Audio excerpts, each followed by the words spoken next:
With Nahida's rerun getting near, many people that don't have her are preparing to throw their Primogems at her banner. Similarly, even people that already own Nahida are thinking about pulling on the banner, as her early constellations are famous for being incredibly powerful. In this video, I'll be analyzing how good a constellation to Nahida is for Dendro teams, and I'll compare it to other types of Primogems investment to explain you how valuable it is from that perspective as well.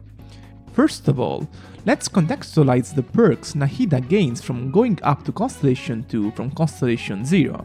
Starting from Constellation 1, it guarantees her one additional stack from each of her elemental burst effects. Note that these effects will still cap at 2 stacks, so if you already have 2 of one element on the team, the Constellation 1 won't bring any benefit to that particular effect.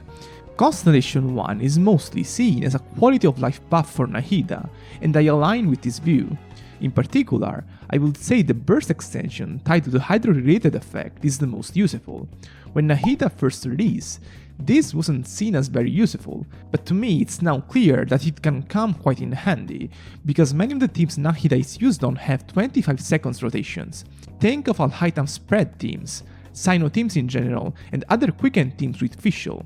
All of these teams can run on 25 seconds rotations or longer, and they get real damage calculation benefits from doing that. Since some of these teams also have on-field characters with meaningful elemental mastery scalings outside of reactions, them getting Nahida's buff for 3 more seconds is quite good.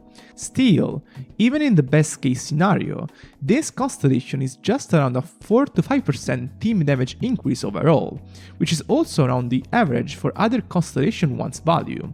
The real prize is the Constellation 2, however, as it's a massive boost to Nahida's supportive capabilities.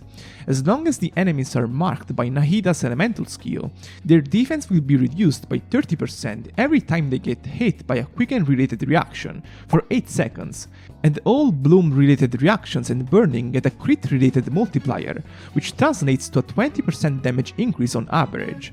Similarly, the defense reduction effect is also just around a 20% damage increase for all the raw damage on the team. This means that, in terms of total damage increased for the team, this constellation can reach a maximum of 20% overall if either or both of these effects end up buffing the totality of the team's damage sources. This is less common than you might think, however, for various reasons. First, on some Dendro teams there are transformative elemental reactions like Swirl or Electrocharge that don't get affected by it. Secondarily, on Burgeon and Burning teams you just don't get quicken procs for obvious reasons. So in those scenarios only one of the effects of the Constellation 2 will apply, and the result is a damage increase of below 10% for the whole team.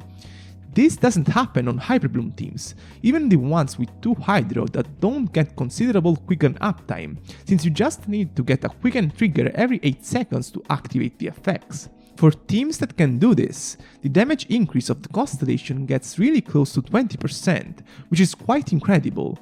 Basically, for all teams outside of Burgeon and Burning, Nahida C2 is fantastic, especially if you consider how consistent it is, as it's tied to an elemental skill that has a 25 seconds duration, which also requires minimal setup, as it's very quick in terms of cast time. It's worth mentioning this, because in comparison, constellations like Kazuha C2 strictly require him to use his elemental burst to enable his additional elemental mastery buffs. This makes it much more conditional, as in many situations skipping Kazuha's burst is better for speedrun's clear speed, since it has a quite long cast animation, and the additional swirls it generates don't scale well with hyper investment. From a Primogems value perspective, Nahida's Constellation 2 is also top tier, as there just aren't many other investments you can make that will generate a similar level of damage return in relation to the gems spent. Comparing it to Kazuha's Constellation 2 again, which is one of the best supportive constellations in the game for 5-star characters in terms of calculated damage increase, Nahida's Constellation 2 edges it out comfortably even in the scenarios where using Kazuha's burst is convenient from a clear speed perspective. In fact, For a team like Child International, which benefits hugely from elemental mastery since both Xiaoling and Child have meaningful wave damage instances, the team-wide damage increase coming from Kazuha's Constellation 2 is around 12%, which pales in comparison to Nahida's full potential. Speaking about investment on Dendro teams in particular, for the most part, Nahida's Constellation 2 is the best investment you can make. For example, on Al-Hitam spread teams, you would have to upgrade your Al-Hitam from Iron Sting to a signature and get his Constellation 2 on top of that to match the damage impact of Nahida's Constellation 2 on a team-wide scale.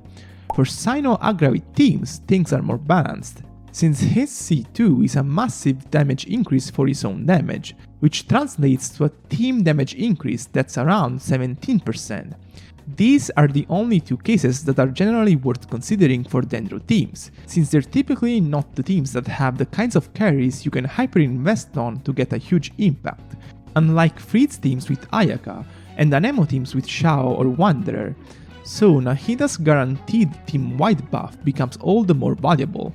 All in all, when it comes down to constellations, some people have a very static view on them, as they're just categorically against pulling multiple copies of a single character, as opposed to getting two more characters instead potentially. This is an entirely fair stance to have, so ultimately, regardless of how good a constellation is, your pulling choices depend on the perspective you decide to have. The purpose of this video was simply to determine how valuable Nahida's Constellation 2 is for people that are open to hyper-investing on Dendro teams, and the final answer is that it's one of the most cost-efficient investments you can make in Genshin Impact as a whole. I'm done for today. As always, if you enjoyed the video, make sure to leave a thumbs up and subscribe. See you next time!